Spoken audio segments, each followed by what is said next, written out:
زندگی گزار رہا ہے جیسے کہ جانور زندگی جی رہا ہے۔ نہ جانوروں کو کوئی احساس ہے، فکر ہے، اور نہ ہمیں کوئی احساس اور فکر ہے۔ اشرف اس لیے نہیں بنایا اللہ نے،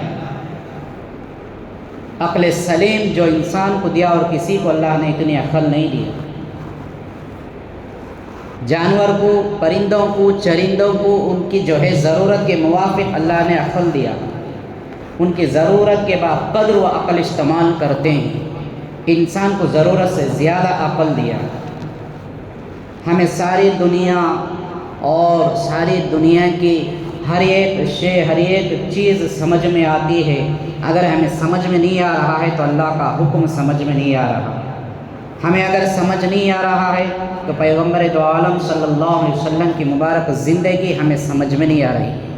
اگر ہمیں سمجھ نہیں آ رہی ہے تو اللہ کا قرآن سمجھ نہیں آ رہا ہے، حضور پاک صلی اللہ علیہ وسلم کا دین ہمیں سمجھ میں نہیں آ رہا ہے، اور اللہ کے جو ہے احکامات، حضور انور صلی اللہ علیہ وسلم کے ارشادات اور آپ کی پیشین گوئیاں ہمیں سمجھ میں نہیں آ رہی ہے۔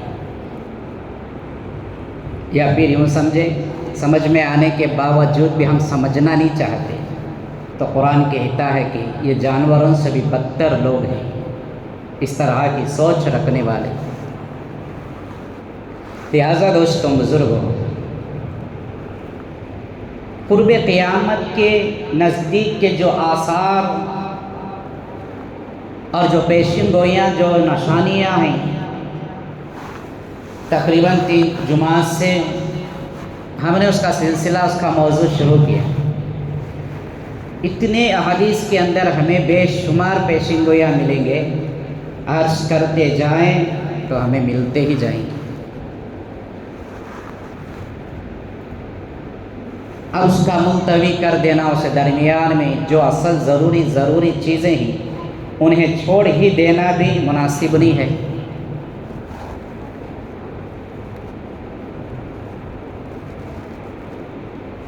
اور ویسے بھی سفر کا مبارک مہینہ بھی ہے۔ 2 جمعہ سے جو ہے 2 موضوع پر چند باتیں آپ کے سامنے میں رکھنے کی زحمت کرتا ہوں۔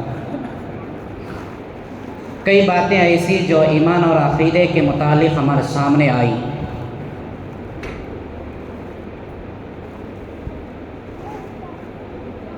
بے شمار اس طرح سے مسلمان ایسے رسومات اور ایسے عقائد میں پڑھ کر، جیسا کہ میں نے بارہا آپ کے سامنے ایک بات کو عرض کیا، مسلمان وہ کام جو کرتا ہے اسے احساس بھی نہیں ہوتا کہ اس کا ایمان باقی ہے کہ بھی نہیں ہے، اس کا ایمان نکل جاتا ہے۔ اب وہ ایک تسلی کے طور پر رہتا ہے کہ میں مسلمان ہوں، میرا ایمان ہے۔ اللہ کے نبی علیہ السلام فرماتے ہیں کہ میری امت میں بعض لوگ اس طرح کے جو ہے کام اعمال کریں گے اور وہ اپنے گمان میں رہیں گے ہم مسلمان اور ایمان والے ہیں، انہیں احساس نہیں ہوگا کہ ان کے دلوں سے ایمان نکل چکا ہوگا۔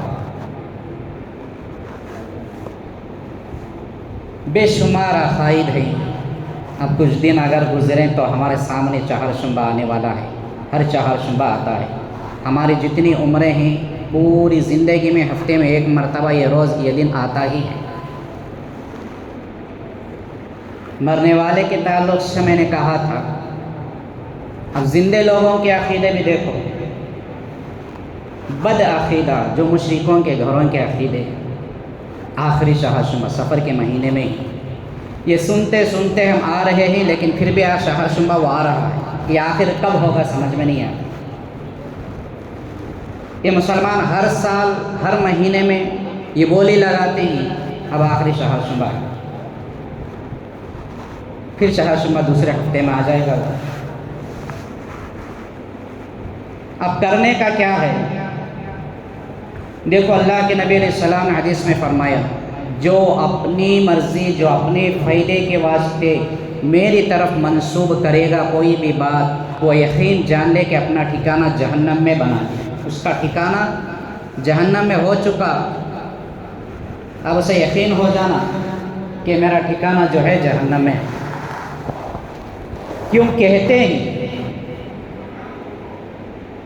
حضور صلی اللہ علیہ وسلم سفر کے مہینے میں پھرنے گئے تھے، ہریالی کھندلنے گئے تھے، پکنک بنانے گئے تھے، یہ کس طرح کے جو ہے غلط اس طرح کے باتیں ٹھوستے ہیں؟ یہ کس لیے کرتے ہیں؟ اپنی عیاشی، اپنی جو ہے منمانی، اپنی برائی اور اپنی مزے لوٹنے، اپنے گناہ کرنے کے واسطے اللہ کے نبی علیہ السلام کے مبارک زندگی کے آپ کے اوپر جو ہے نعوذ باللہ الزام لگا رہے ہیں۔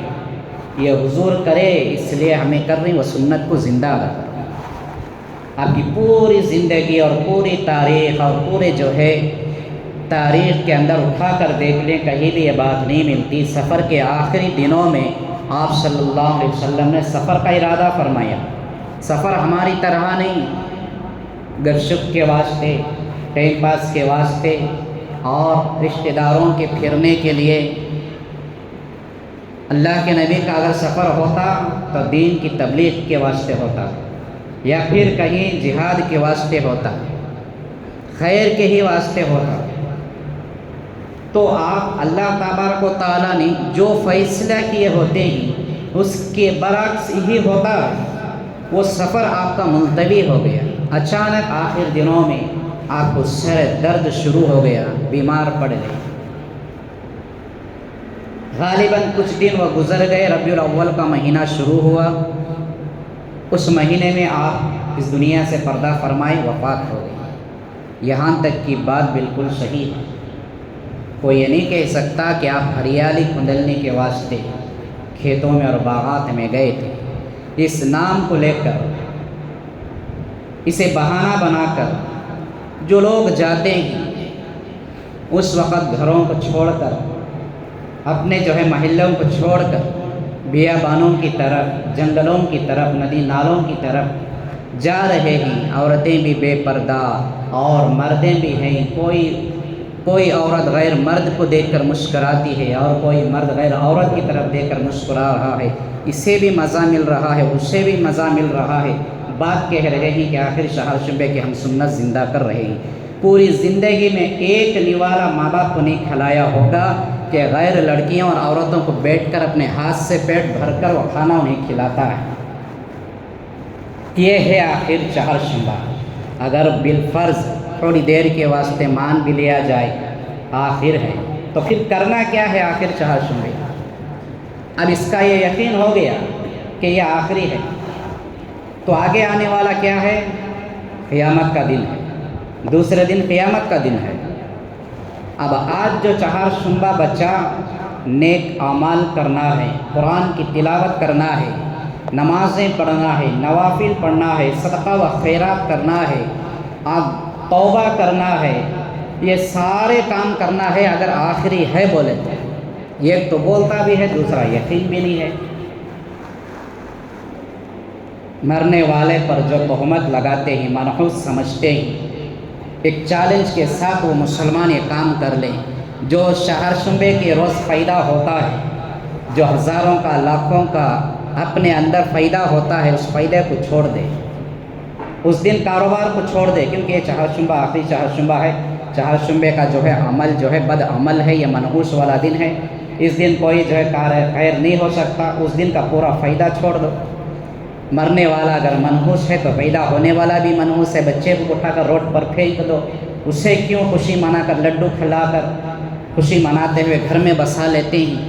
یہ سارے جو ہے یہودیت اور مشرکوں کے عقیدے جو مسلمان کے گھروں کے اندر جنم لے رہے ہیں۔ شاید دوستوں بزرگوں، اس سے پرہیز کرنا بے حد ضروری ہے۔ یہی قرآن نے کہا، اس کی تفسیر سمجھیں تو سمجھ میں آئے گا۔ خسارے میں ہے انسان، تسلی کا مسلمان بن کر جی رہا ہے، اپنے آپ کو جھوٹی گواہی دے رہا ہے، لیکن وہ ایمان کے بغیر زندگی گزار رہا ہے۔ اللہ کی قدرت پر الزام لگایا، پیغمبر کی زندگی پر الزام لگایا اور اپنی عیاشی کر رہا ہے۔ قرب قیامت کے قریب اللہ تبارک و تعالیٰ نے جو آثار، جو حالات اتارتے ہیں، میرے اور آپ کے نبی کریم صلی اللہ علیہ وسلم نے بے شمار اس کے نشانیاں ارشاد فرمائی، اس میں کہ مختصر ہم نے سن چکے ہیں، سماعت کر چکے ہیں۔ جھوٹ عام ہو جائے گا، سود عام ہو جائے گا، شراب کو نام بدل کر اچھے نام سے پیا جائے گا، بڑوں کی کوئی قدر نہیں ہوگی۔ اس طرح کے بے شمار پیشن گوئے ہمارے سامنے جھوٹ کے تعلق سے بہت سارے وعیدے ہیں۔ ہم بارہا حدیث میں سنتے ہیں کہ زبان کے بل آگ میں جہنم میں اسے پکڑ کر کھینچتے جائیں گے فرشتے، جو زندگی میں جھوٹ بول کر زندگی گزارا ہوگا۔ ایک گناہ، ہمیں اس کا احساس نہیں ہوتا، یہ بہت بڑا کبیرہ گناہوں میں سے گناہ ہے۔ جب ہم زبان کھولتے ہی بات کرتے ہیں تو ہمیں احساس نہیں ہوتا کہ میں سچ بول رہا ہوں کہ جھوٹ بول رہا ہوں، یا پھر جان کر بھی کہتے ہیں کہ میں جھوٹ ہی بول رہا ہوں۔ یہ احادیث میں اس کے عذابات آئے ہیں جو مرنے کے بعد ہوں گے، حشر کے بعد ہوں گے، لیکن دنیا میں بھی حضرات بزرگان کرام نے اس کی ایک مثال، تجربہ کار والی مثال کی جو ہے ایک پیشن گوئی ارشاد فرمائی۔ نوٹ کریں گے تو ہمیں اس سے انشاءاللہ وہ بھی ہمیں معلوم ہو جائے گا۔ کچھ ایسے اعمال اللہ تبارک و تعالیٰ بسا اوقات جو ہے اپنے بزرگوں کے ذریعے سے اسے ظاہر بھی کر دیتا ہے۔ جو لوگ زیادہ جھوٹ بولتے ہیں، جھوٹ میں زندگی گزارتے ہیں، ایک عمل، ایک چیز ان کے اندر دیکھو ہمیں سمجھ میں آ جاتا ہے کہ یہ پکا جو ہے جھوٹا ہے، یہ جھوٹ بولتا ہے۔ اور فرمایا کہ جب وہ زبان کھولتا ہے، جب وہ بات کرنے لگتا ہے، اس کے منہ سے بو نکلتی ہے، اس کے زبان سے بدبو ایسی آتی ہے کہ آدمی دور دور تک اس کے جو ہے قریب رہنا پسند نہیں کرتا، اس کے پاس بیٹھنا پسند نہیں کرتا، کھڑے ہونا پسند نہیں کرتا۔ جب معلوم ہو جاتا ہے کہ یہ آدمی کے پاس یہ بد عمل مجھے نظر آتا ہے، تب اس سے ملاقات ہوتی ہے تو وہ اس سے دوری اختیار کرتا ہے، قریب پہنچنے کی کوشش نہیں کرتا۔ یہ اللہ کا عذاب کی چھوٹی ادنا سی مثال ہے کہ جھوٹ بولتا ہے تو دنیا میں بھی دیکھ لے تیرے منہ سے بدبو چلتی رہے گی جب تک تو زندہ رہے گا اور جب تک تو جھوٹ بولتا رہے گا۔ اتنا بڑا جو ہے کبیرہ گناہ ہمیں احساس نہیں، سود بھی عام ہو جائے گا، یہاں تک کہ اللہ کے نبی علیہ الصلوۃ والتسلیم نے فرمایا حدیث مبارکہ کے اندر، میری امت میں کا ہر فرد جو ہے سود میں مبتلا ہو جائے گا، اگر نہیں بھی ہوگا تو اس کی ہوا اور اس کی غبار تک اسے پہنچ جائے گی۔ اس پر ہم غور کریں تو اچھے خاصے دیندار ہو، نمازی ہو، حاجی ہو، ذمہ دار ہو، داڑھی والے ہو، لباس والے ہو، جس کا بھی ماحول اور معاشرہ دیکھو اس کے اندر وہ ملوث ہے، نجی مسائل ہیں، کبھی باہر ظاہر نہیں ہوتے۔ ان کی نماز ہمیں دکھائی دیتی ہے، ان کا دیندارانہ لباس ہمیں دکھائی دیتا ہے، اور ان کا دکھاوا ہمیں دکھائی دیتا ہے، اور ان کی زبان ہمیں دکھائی دیتی ہے، لیکن جو اندرونی ان کے بزنس سود کے اعتبار سے چلتے ہیں وہ کسی کو دکھائی بھی نہیں دیتا، اور اس کا مسئلہ کبھی پوچھنے کی وہ زحمت بھی نہیں اٹھاتے۔ کیوں؟ مولوی صاحبوں کے باپ کی جاگیر تو تھوڑی ہے کہ ان سے کوئی پوچھے، ان سے کوئی مسئلہ لے۔ پوچھنا ہے تو وضو کا پوچھ لے، نماز کی رکعتوں کا پوچھ لے، یا غسل کرنے کا پوچھ لے، زندے تو زندے مردوں کے متعلق سوالات پوچھ لے۔ ہمارا دھندا کس حالت میں، کس لائن میں چل رہا ہے، کسی کو اس کا احساس نہیں۔ سودی بزنس، سودی لین دین، پارٹنرشپ جو ہے پرسنٹیج پر لین دین، اس کے معاملات، اللہ کے نبی علیہ السلام نے فرمایا کہ میری امت کے جو ہے سودی لین دین کاروبار میں ملوث ہوگا ایک جو ہے طبقہ قیامت کے قریب 70 سے زیادہ 73 سے زیادہ اس کے عذابات ہیں۔ سب سے چھوٹا ادنا سمپل عذاب اور اس کی برائی کیا ہے؟ وہ اپنی سگی ماں کے ساتھ بدکار کرے گا۔ سگی ماں کے ساتھ بدکاری کرنے کے برابر سودی لین دین، اس کے کاروبار، اس کے بزنس۔ ایک حدیث میں آیا کہ ایک بھی پیسہ، ایک بھی دانہ اگر اس حرام کا، سود کا اس کے پیٹ میں چلے گیا، نماز، دعا، سارے اعمال 40 روز تک اس کے قبول نہیں کیے جاتے۔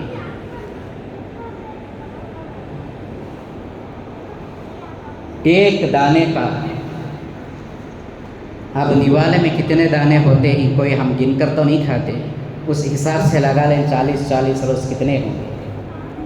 ہماری زندگی کتنی بچی ہے، ہماری عبادتیں اور اعمال کیا ہیں، یہ گناہ کب ختم ہوگا، یہ برائی کب ہمارے سے دور ہوگی، کب ہماری بخشش ہوگی، اس پر غور کریں گے تو ہمارا دل یہی جواب دے گا کہ تو جو ہے ناکام ہو گیا، یہ تو ناممکن ہے۔ بارہا ہم سنتے ہیں دوستوں بزرگوں، مسلمان ایسا نہیں کہ اسے کچھ نہیں معلوم، سب کچھ معلوم ہے۔ دیکھو انجانے میں کوئی جو گناہ کوئی برائی کرتا ہے تو اس کا الگ جو ہے گناہ الگ جو ہے اس کا بدلہ ہے، لیکن جان جانے کے بعد معلوم ہو جانے کے بعد بھی لوگ جو کرتے ہیں اس کا ڈبل گناہ ہوتا ہے۔ یہ قرب قیامت کی نشانی ہے۔ چھوٹے چھوٹے بے پاس ساپار کرنے والے، چھوٹے دھندے کرنے والے بھی ان کے دلوں کے اندر ان کے جو ہے رویے میں ایک حرص ایک لالچ پیدا ہو گئی ہے کہ سودی کاروبار کرے۔ اللہ کے نبی نے حدیث میں فرمایا ہر وہ پیسہ جو جاتا رہے کم اور آئے زیادہ سود ہے، بیاج ہے، حرام ہے، جہنم کی آگ کو اپنے پیٹ میں وہ پال رہے ہیں۔ ہر کوئی جو ہے زیادہ سے زیادہ تعداد میں لوگ اس کے اندر ملوث ہیں۔ اگر کوئی بچا ہے تو یہ نہیں کہا جاتا کہ چاول کے اندر کنکر کے دانوں میں سے بھی پاؤ حصہ سمجھ لے، اگر کوئی بچے بھی کسی بھی طرح سے، یہ اتنی خباثت ہے۔ اللہ کے نبی علیہ الصلوۃ والتسلیم نے اتنی سخت وعید فرمائی کہ سود کاروبار کرتا ہے، اس کا لین دین کرتا ہے، اس کا جو ہے دھندا کرتا ہے تو سمجھ لے کہ اپنی ماں کے ساتھ جو ہے زنا کر رہا ہے۔ اتنا سننے کے بعد بھی ہمارا کسی مسلمان کا دل گواہ نہیں دے گا کہ ہم پھر بھی جو ہے چٹ فنڈ کے اندر ملوث رہے، سودی کاروبار کے اندر ملوث رہے اور بیاج کے دھندوں کے اندر ہم ملوث رہے۔ ان چیزوں کو اٹھا کر دھندے میں ڈال کر سمجھتے ہیں کہ یہ میرا حلال کا دھندا ہے، ہرگز نہیں ہو سکتا۔ پیغمبر دو عالم صلی اللہ علیہ وسلم نے فرمایا کہ معاشرے میں دیکھو کہ نااہلوں کو جو ہے اپنا رہبر، اپنا قوم کی ذمہ دار، قوم کے بڑے بنا لیے جاتے ہیں تو سمجھ لو کہ یہ جو ہے اور بھی زیادہ قریب قیامت آ چکی ہے۔ اس کی کیا زندہ مثال ہے؟ صحابہ کرام کا دور، صحابہ کرام کی زندگی ایسی تھی کہ پورے صحابہ بیٹھتے، کسی کو امیر بنانا ہوتا، کسی کو مسجد کا ذمہ دار، کسی کو جو ہے قوم کے رہبر بنانا ہوتا تو پورے جو ہے مشورہ ہوتا، دیکھتے کہ کس تقویٰ کس کے اندر زیادہ ہے، کس کی جو ہے زندگی زیادہ تر سنتوں پر گزر رہی ہے، کون زیادہ قرآن پڑھا کرتا ہے، کون زیادہ حضور صلی اللہ علیہ وسلم سے محبت اور چاہت رکھا کرتا ہے۔ ویسے تو سارے صحابہ جو ہے مر مٹا کرتے تھے، لیکن ان میں سے بھی اور کسی کو زیادہ دیکھا جاتا تھا، تب جا کر کسی کو جو ہے ذمہ داری سونپی جاتی تھی۔ آج یہ ماحول دیکھو ہمارا، مسجدوں کے ذمہ دار، مدارس کے ذمہ دار، عیدگاہوں کے ذمہ دار، قبرستان کے ذمہ دار، ہمارا محلے کے بڑے، کیا دیکھ کر بڑے بنا رہے ہیں، کیا دیکھ کر جو ہے انہیں چنا جاتا ہے؟ پیسہ اس کے پاس ہے، یا طاقتور ہے، یا روبدار ہے، یا پھر یہ کہ اس کی کوئی معاشرے میں عزت وقار ہے۔ یہ نہیں دیکھتے کہ یہ تقوی والا ہے، یہ عبادت والا ہے، یہ داڑھی والا ہے، نمازی ہے، یا قرآن کا حافظ ہے، یا پھر جو ہے دیندار ہے۔ یہ سارے چیزوں کا سوال ہی پیدا نہیں ہوتا۔ سب سے پہلی سوال جو پیدا ہوتا ہے وہ مال کا پیدا ہوتا ہے، کیونکہ مالدار ہے کہ غریب ہے۔ کہیں بھی ہم غور کر دیکھیں، ان تمام ذمہ داران جو مساجد، مدارس، قبرستان اور عیدگاہوں کے، ایک غریب ذمہ دار ہمیں نہیں ملتا جو دیندار ہو، نمازی ہو، داڑھی والا ہو، سنت لباس والا ہو، دین پر عمل کرنے والا ہو۔ یہ قیامت کی نشانی نہیں ہے تو پھر اور کیا ہے؟ جو اللہ کے نبی علیہ الصلوۃ والتسلیم نے فرمایا، یہ آج ہو ہمارے سامنے ہو رہی ہے۔ دوست، ایک اولاد اپنے دوستوں کی محبت میں، دوستوں کی جو ہے ہیبت میں، دوستوں کی جو ہے سامنے ان کی چاہت میں باپ کا احترام نہیں کرے گی، باپ سے جو ہے وہ نفرت کرے گی، باپ کو ذلیل کرے گی۔ ماں باپ کے تعلق سے بہت ساری بڑی تفصیل ہے، وہاں پر میں نہیں جا رہا ہوں۔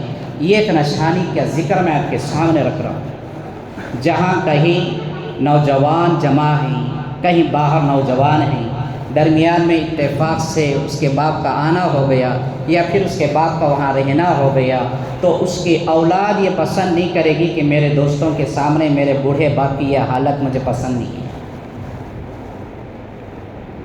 تو دھتکارے گا، وہ وہاں سے جو ہے بھگا دے گا، گھر میں جانے کے بعد جو ہے بہت بڑی بدسلوکی کرے گا۔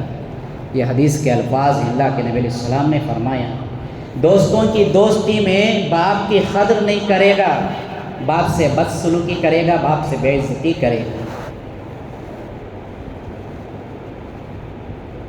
اس طرح کے بے شمار پیشین گویاں ہمارے سامنے آئیں۔ قرآن نے کیا کہا کہ انسان خسارے میں ہے، یہی وہ خسارے والے اعمال ہیں۔ کون نہیں ہے جو ایمان لایا، جو اعمال صالحہ کی؟ کب ہم اعمال صالحہ کریں گے؟ علم کے جو ہے علاوہ کوئی عمل ہمارا قابل مقبولیت تک نہیں پہنچتا۔ اعمال ہم کر رہے ہیں، نماز پڑھ رہے ہیں، اس کے اندر کے جان کے مسائل ہمیں اس کا علم نہیں ہے، عبادتیں ہم کر رہے ہیں، اندرونی مسائل کا ہمیں علم نہیں ہے، سنت پر چل رہے ہیں لیکن اصل اس کے اندرونی علم کا ہمیں کوئی احساس نہیں ہے۔ علم کے بغیر دوستوں بزرگوں نیک اعمال صالحہ ہمیں کرنا مشکل ہے۔ آج کے دور میں خسارے کی جو مسلمان زندگی گزار رہا ہے، علم کی بہت زیادہ ضرورت ہے، بڑوں کو بھی ہے، جوانوں کو بھی ہے، بچوں کو بھی ہے، عورتوں کو، ہر ایک کو ہے۔ اگر علم نہیں تو ہمارے پاس اعمال کرنا مشکل ہو جائے گا۔ سب سے بڑا نقصان علم نہیں تو مسلمان بھٹک جائے گا اور ایمان اور دین سے دور ہو جائے گا۔ ابھی جو چہار شعبے میں جا کر مستیاں کر رہے ہیں، یہ لوگوں کی حالت یہی ہے، علم کے بغیر جانے والے۔ اگر انہیں مسائل کا علم ہوتا تو نہیں جاتے۔ اس میں نماز پڑھنے والے بھی ہوتے ہیں، ذکر کرنے والے بھی ہوتے ہیں، صدقہ و خیرات کرنے والے بھی ہوتے ہیں۔ کوئی ولیوں کا دیوانہ ہے تو سال میں ایک مرتبہ ولیوں کے نام پر فاتحہ کرنے والا بھی ہوتا ہے، ہر طرح کا ہوتا ہے۔ نہیں ہے تو کیا ہے، علم کا اسے علم مسائل کا اس کے پاس علم نہیں، کہ جانا نہیں کہ یہ صحیح کیا ہے، غلط کیا ہے۔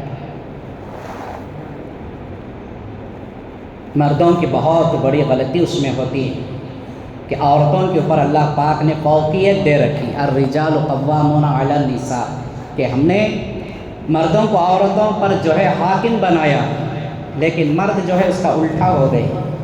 یہ حاکم ہوتا تو عورتیں گھر سے باہر نہیں نکلتی چہار شنبے کو جا کر جھولا جھولنے کے واسطے۔ یہاں معلوم ہو گیا کہ یہ حاکم ہے کہ غلام ہے، غلامی سے باز آئیں۔ اللہ نے بہت بڑا مرتبہ مردوں کو دیا ہے۔ مرد اسے جو ہے، کسی شاعر نے اس کے جو ہے الفاظ مفہوم دیے شاعری کے۔ کسی نے عورتوں سے پوچھا کہ تمہارا پردہ کیا ہوا، تو عورتیں نے کہنے لگی کہ مردوں کے عقل پر پڑ گیا۔ ہو بہو وہی ہو رہا ہے۔ علم کی سخت ضرورت ہے دوستوں بزرگ۔ قرآن کی تعلیم ہمارے بچوں میں آئے، احادیث کی تعلیم، فقہ کی تعلیم ہمارے اندر آئے۔ جب ہمارے اندر علم ہے تو ہمارا دین زندہ ہوتا ہے، علم نہیں تو ہمیں دیندار بھی نہیں ہو سکتے۔ ایک مثال میں واقعہ عرض کر کے بات کو ختم کرنے کی کوشش کروں گا۔ حضرت مولانا ارشاد صاحب رحمۃ اللہ علیہ بہت بڑے بزرگ ہیں، انہوں نے کئی فقہی مسائل کی کتابیں بھی لکھے ہیں، بہت بڑے اللہ والے تھے، وقت کے بزرگ تھے۔ انہیں دہلی سے جاتے ہوئے راستے میں کچھ دیر انہیں ٹہرنے کا موقع ملا، وقت عصر کا ہوا تھا۔ نماز کو ایک مسجد قریب میں تھی، نماز کو پہنچے۔ جب آپ پہنچے تو پہلے ہی سے وہاں پر ایک جنازہ رکھا ہوا تھا۔ اب جنازے کی نماز بھی پڑھنا تو واجب تھا۔ آپ نے عصر پڑھی اور نماز جنازہ اعلان ہوا، نماز جنازہ پڑھی۔ نماز جنازہ پڑھ کر آپ فوراً باہر نکل گئے، کیونکہ آپ سفر میں تھے، نکلنا ضروری تھا۔ آپ ارشاد فرماتے ہیں کہ پورے مجمع میں، پورے جو ہے لوگوں میں سے ایک فرد اکیلا میں تھا سب سے پہلے باہر نکلنے والا۔ جیسے باہر میں نے نکل کر دیکھا تو میں نے ایک جو ہے اچھے خاصے